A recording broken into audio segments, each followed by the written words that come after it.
I first met Aaron Levie in 2010 at AIM, a content management industry conference, when I was running the Fierce Content Management newsletter. We met in a random side room off the floor because Box didn't even have a booth at that point. And on that same exhibitor floor, companies were literally selling cardboard boxes to store paper files. But there were also software companies there, amongst them giants like Microsoft, IBM, and EMC. And here was this guy trying to convince enterprise buyers to take a chance on his startup, convincing them to move their valuable files to this thing called the cloud. 16 years later, Box is a multi-million-dollar public company, and Aaron is leading another major transformation inside his organization, this one involving AI. What else? And investors look skeptically on at SaaS companies like his. I'm Ron Miller, and this is Fast Forward on PPN.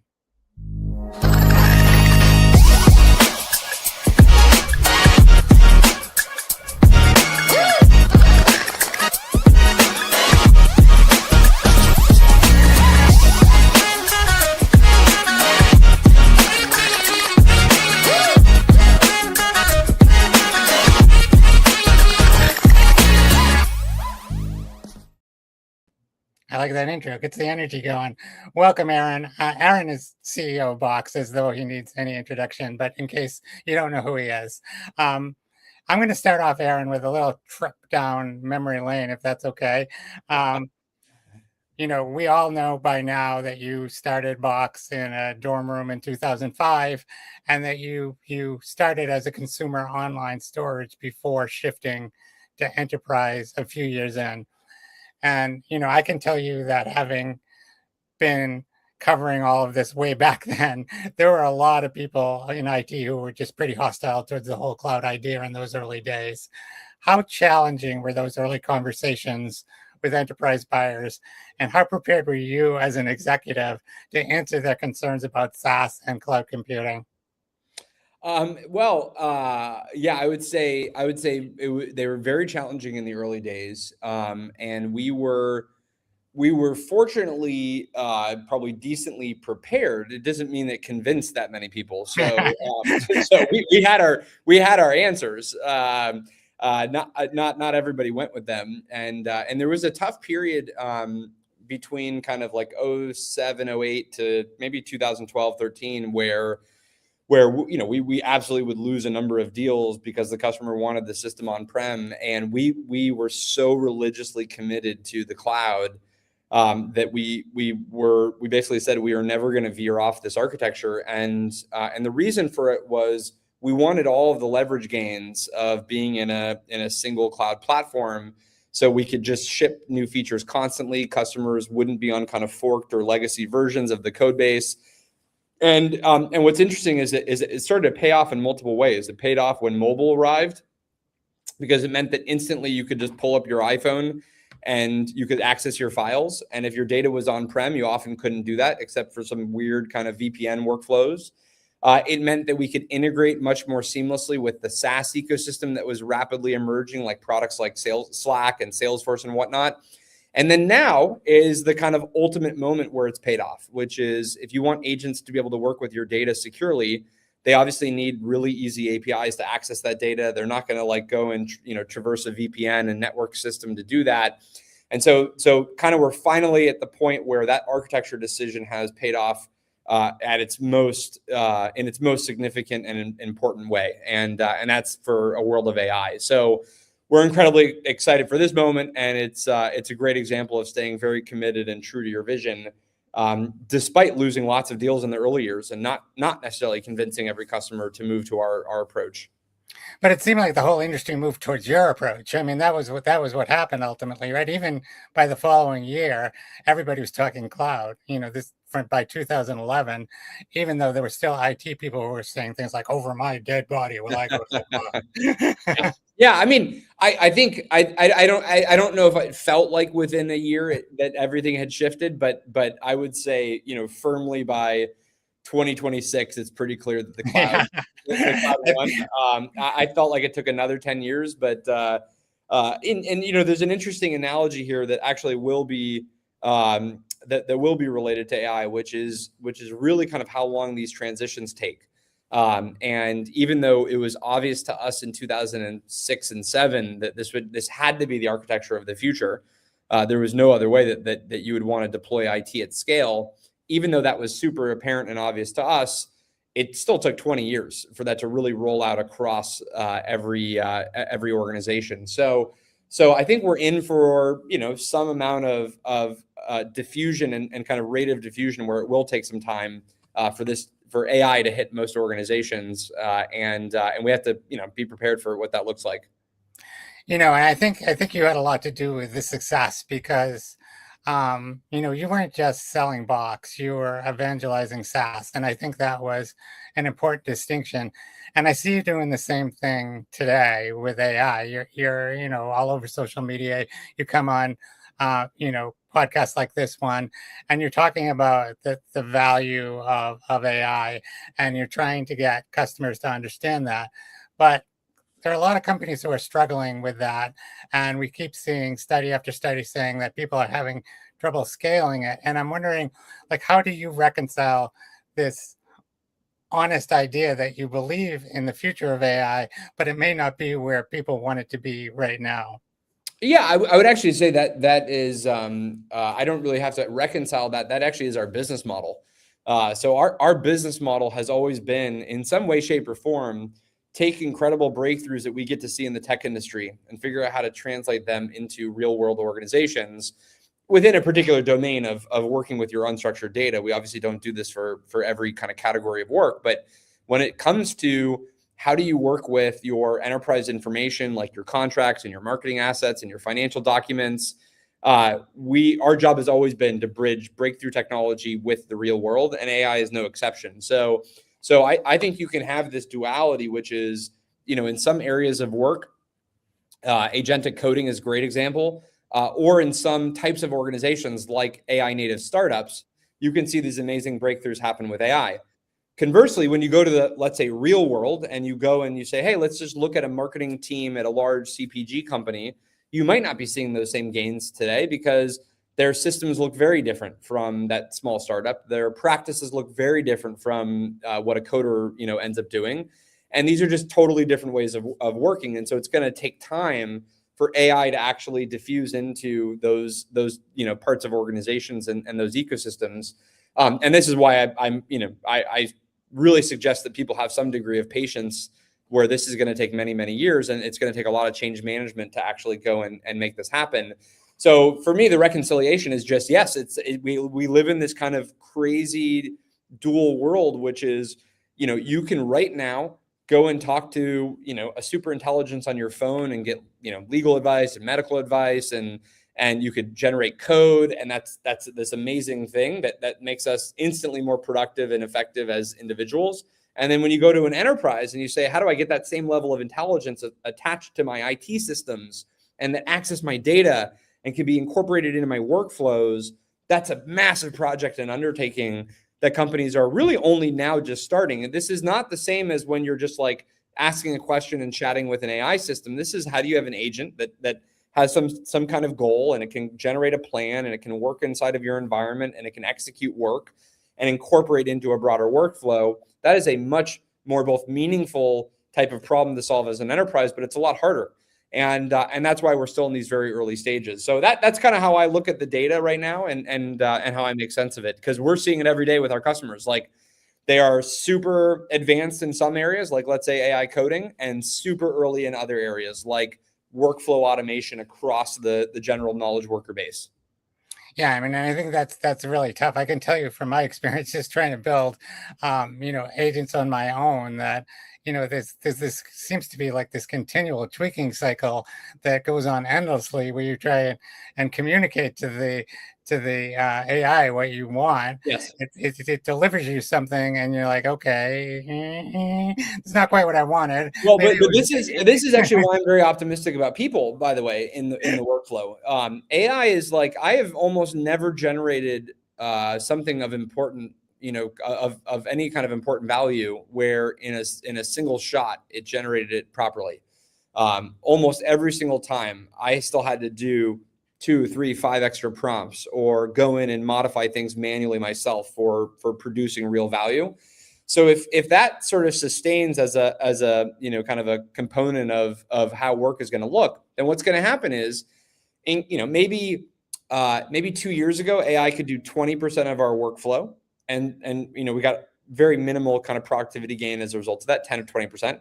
Maybe now it can do 40 or 50 or 60% of our workflow. Maybe in the future it'll do 70 or 80 or 90% of that workflow. But here's the thing. What ends up happening is as that occurs, so first of all, you still need a human in the loop that entire time, because it's just the human in the loop sort of gets to move up a layer of abstraction because now you're only doing the final 10%. So in none of that kind of process could you fully eliminate the human oversight.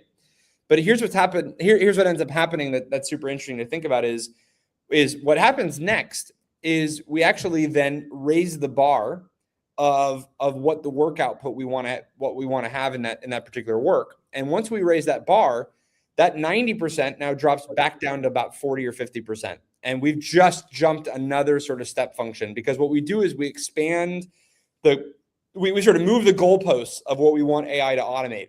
It's no longer sufficient to just have read the contract and provided me a summary accurately. It's no longer sufficient to generate a file or two of code. We end up raising the bar of what kinds of projects and tasks we want to take on. And then again, human in the loop then is necessary for that next sort of remainder part to go and review the work. So I think we have to actually get used to this idea that we will always be in the loop.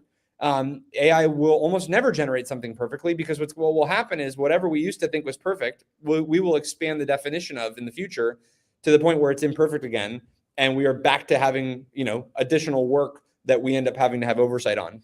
Right. That's a really interesting point, that you can, you can increase the amount of work that you can do, because every business has this list of things that they want to do, but budgetary constraints prevent them from doing it. And personnel constraints prevent them from doing it, and they kind of fall off the list. If you can start to push those things into the done, column, yes, suddenly, you're going to be a lot more productive.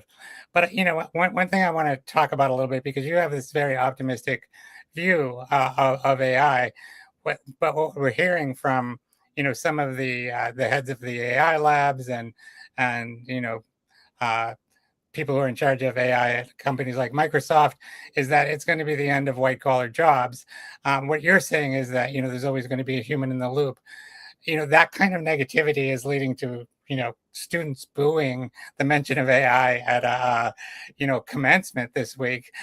So how do you kind of think about what those people are saying, and like this negative, energy that's being put out there about AI, when there's also this positive side and nobody's talking about that? Yeah, I mean, I think we're shooting ourselves in the foot in the tech industry. If you actually do believe that we're in a race with China, the tech industry is almost single-handedly doing everything possible to lose that race. Because if we end up scaring people about the power and the value of AI, absolutely people aren't going to go for it. They will totally, vote this thing out of existence if it's not something that feels like it's helping us and making us more productive and making work actually more interesting as opposed to less interesting. So I don't subscribe to the rhetoric that you just referred to from some of the companies out there, partly because I'm not even seeing it. The work that we have put most AI on, I'm more excited about hiring more people for those types of jobs, because AI is making them even more productive, which makes it even more interesting to go and be able to get higher velocity and output of that work. So I'm seeing the other side of this, which is if I can automate something in the organization and make an actual human more productive, assuming it's an area where there's still more demand to do that type of work, and in most of our organizations, we still have more demand than we can kind of meet. Then actually, I want to hire more people to do that. And I think that's the part that a lot of the labs and some of the maybe more doomer mindset kind of misses is this idea that we're just going to take the current fixed amount of work that we do, and AI is just going to eat into that fixed amount of work. Right. And then obviously labor is that remainder that goes away. But what I tend to see is that the work just expands, based on the kind of tool capabilities that we have. And I've seen no evidence at any kind of macro scale where that doesn't happen. I have friends that are hiring engineers for the first time ever because now AI is letting them go and develop software in a way that they wouldn't have before. So I think what you're going to see is just a shift of talent, maybe from some organizations that aren't, kind of approaching AI in that way, to the kind of organizations where there is growth and there is demand. One more kind of small note.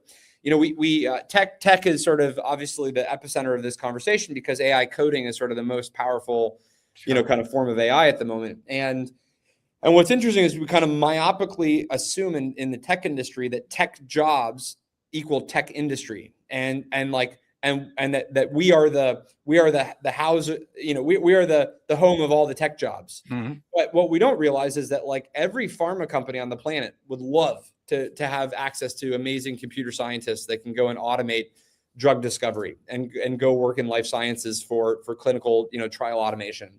Or healthcare providers would be able to love to streamline their workflows to be able to get more throughput in their healthcare system. Or manufacturing companies and industrial equipment makers are leaning into AI because they know that industrial processes in the future are going to be AI enabled. Well, guess what?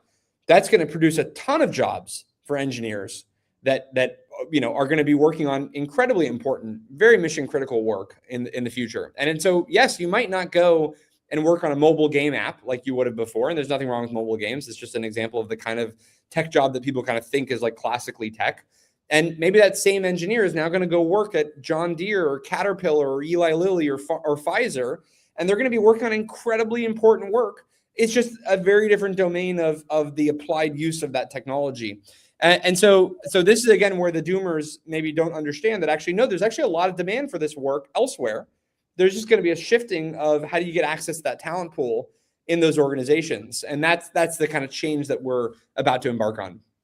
So speaking of engineering jobs, you've been writing a lot about the forward deployed engineering movement lately, and you see it as positive. I wrote about it, and I wrote about it as negative because my point of view was that it adds a lot of cost because these engineers are highly trained. They're basically like consultants, and if you look at like the AI or the OpenAI deployment company, it's basically OpenAI trying to create, like a mini Accenture or Deloitte to go out into these large enterprises and help them, implement AI at scale because they can't do it themselves. It's kind of a tacit admission, in my view, that whatever is being delivered isn't working.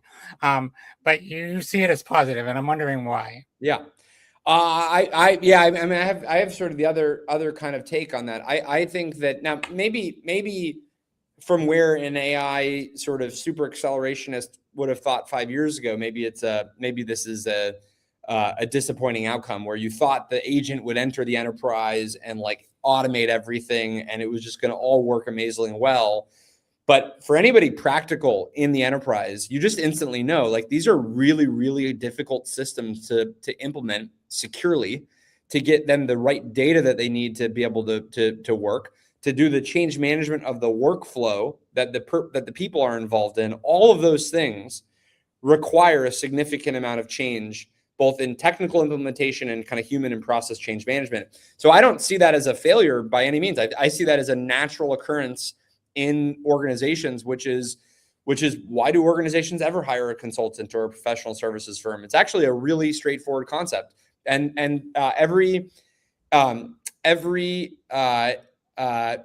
of core business, management science sort of piece of literature that studies this, can explain it very easily, which is firms get really, really good at some core competence. And if you don't sit around all day long as a mid-sized life sciences company thinking about the core competence of doing IT change management for AI.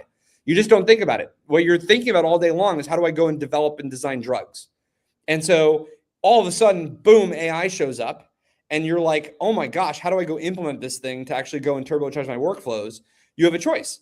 Do you want to implement that yourself and learn all of the ways of doing that, and including many of the mistakes that are out there, or do you theoretically, and I'm presupposing that you're going with a good vendor, do you want to work with somebody that has seen it 20 times or 50 times, and they can kind of cross-check the way that they've done it across 10 other customers, and they can bring you best practices to go and implement this? So it's actually just like capitalism is like doing exactly what it should do.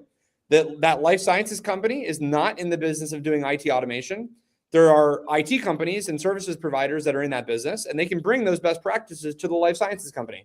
Now, at a certain scale, some companies build this competence internally, but most organizations just don't have the capacity for doing all of this work themselves. So I would say, if anything, it's a bullish sign that our industry in tech and AI is actually growing up, realizing the real path forward for how these systems are going to be implemented. I mean, I think anybody that uses this, and I use it, these tools a lot because I want to figure out how they work. And if I'm going to report on them, I have to understand them. And I find them incredibly frustrating. And I'm sure that, people, and not that I'm super technical, but people who are less comfortable with technology than I am must, really have a lot of trouble with it. And, I think it's like a super big organizational problem. If you go back to, digital transformation 10 years ago, when everybody was, looking at companies like yours and saying, like, how do we digitally transform our systems? It's an even bigger transformation than that, isn't it? And it's like companies have never been good at those big transformations. Yeah, I think it's much bigger than any digital transformation, because when you think about digital transformation, in general, the thing that went digital was often the customer experience.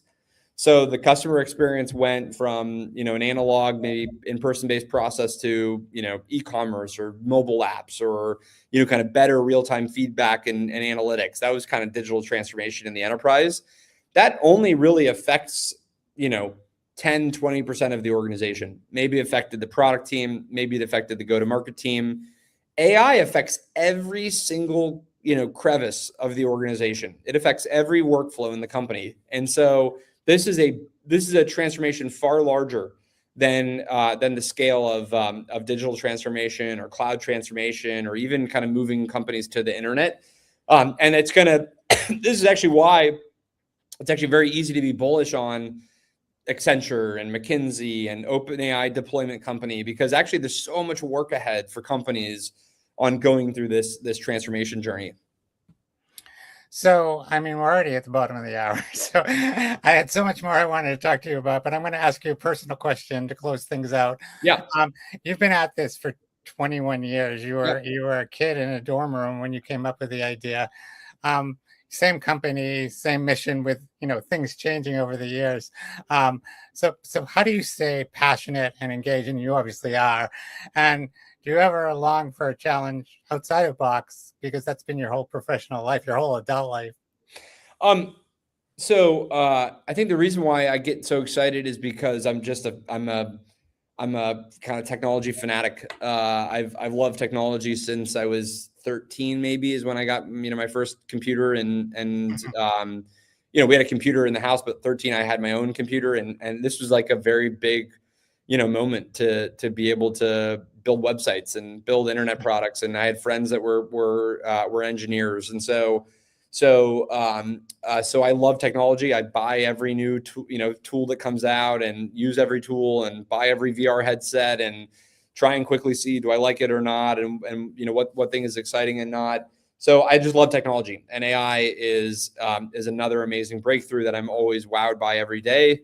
And so that's what keeps me extremely excited and kind of really on top of this. As it relates to Box, I think what's interesting is that everything happening in AI right now, I think, actually reinforces and makes the value proposition of Box even more maybe substantial and important, because what agents really need is they need access to your most important data if they're going to be useful. So for right now, I mean, we see ourselves as becoming directly in the very center of what AI is going to need to be productive in the enterprise. So this is kind of this incredible moment where it combines 20 years of building some degree of expertise in this space with now a complete technological revolution that needs exactly the thing that we've built. So I have not found an opportunity to be bored in the past number of years on this. Well, I'm sorry we didn't get to geek out on headless content management or talk about token pricing models or any of that kind of stuff, because things just went by too fast. But I want to thank you, Aaron Levie, for joining me. Thanks, Ron. And I want to thank everybody who tuned in for watching. If you like what you heard, please subscribe to the Fast Forward newsletter. You'll see the QR code on the outro. Thanks again to everyone. You've been listening to Fast Forward on PPN.